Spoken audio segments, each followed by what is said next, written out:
I feel for Miami, man. I feel for Miami. Seeing Tua Tagovailoa stand there, sitting on injured reserve, knowing that there's, a potentially uncertain future for him, right?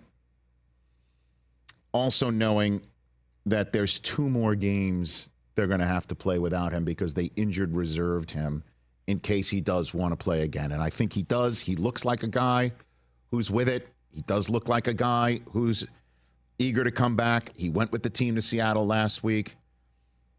And you just see how this offense is so struggling without him.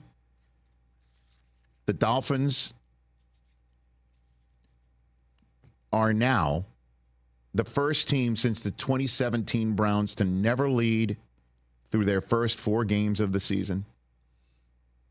The 2017 Browns finished 0-16, I might add. Tyreek Hill, fewest yards in a game in his Dolphins career, tied at 23 yards. He is invisible. Invisible. Doesn't help that Raheem Mostert is also out. Might be able to pound with him. Waddle dropped a ball. Snoop Huntley looked lost. Already 4 different quarterbacks have touched a football for the Dolphins so far this season. The Titans got their first win of the season, and we'll talk about them later on. And I apologize to Titans fans who know I'm high on their team. I chose them as one of my AFC sleeper team. And they have got some parts, man. Tajee Spears and Pollard and D-Hop and Ridley. They did it without Jeffrey Simmons last night, too, which would be helpful, one would think, for an offense that is struggling. As the Dolphins now rest under 500 through 4 games for the first time under Mike McDaniel, who is looking like a man in search of an answer that he knows is going to be elusive. Mike, do you need significant changes to your offense, do you think? Yeah, I mean, everything's on the table. That you can't argue that the offense is good or to me, in a situation like this, I haven't really been in one where we haven't had production consecutively like this. So you really have to open your mind to really all things. Yeah, dating back to the second to last week last season, the Dolphins are averaging 13 points a game. Whew. That's the 3rd worst in that span. So it kind of leaks back to last season when things started going hanky for them, but then this year as well. And the only thing I would push back on here, again, at 1-3, is if there's any team, and I said the same thing, it's amazing that we're seeing another team in the same division deal with the same problem and the same question that is crystal 2020 hindsight.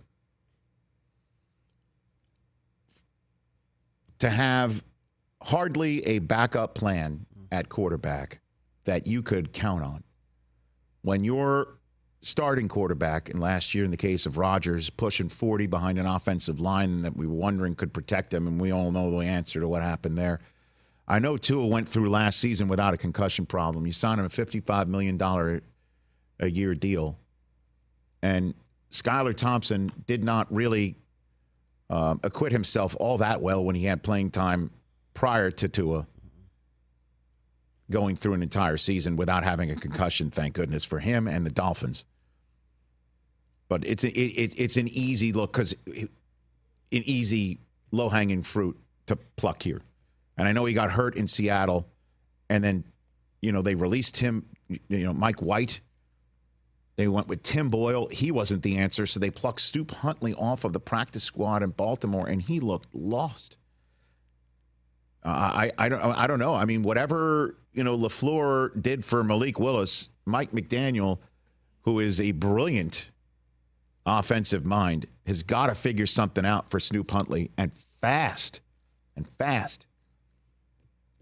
They couldn't take advantage of a winless team being in their house without their best defensive player in front of them, and they got run over by Tajee Spears and Tony Pollard and that, Bill Callahan coached Maulers up front. They got run over. And so they couldn't take advantage of that situation with the Bills having just lost.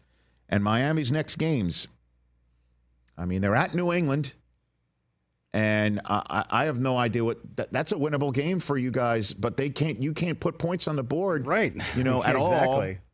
I honestly don't know the town where Mo Green doesn't have a plaque or a sign post or anything. What the O/U will come up there.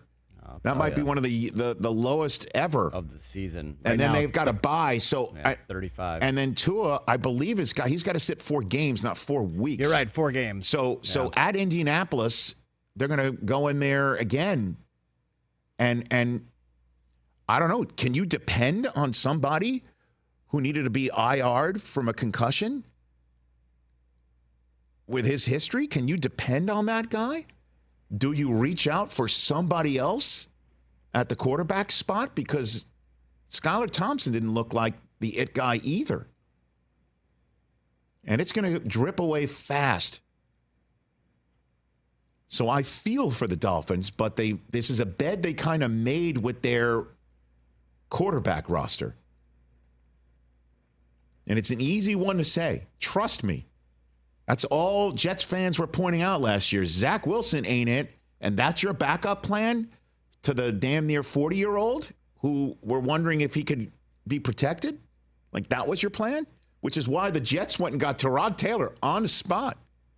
And I'm wondering if the Dolphins should figure out, I don't know, what other team is going to cough up their second-string quarterback. Even the Steelers. Everybody's like, oh, it's Justin Fields. Everybody's one snap away from figuring out if their quarterback depth is appropriate or not. Right. Steelers are in a great position. I wouldn't. Who's going to trade that guy away in week 4 to 5? Nobody. So, red alert in South Florida, to say the least. Catch the Rich Eisen Show every single day on the Roku Channel, 12 to 3 Eastern, for free.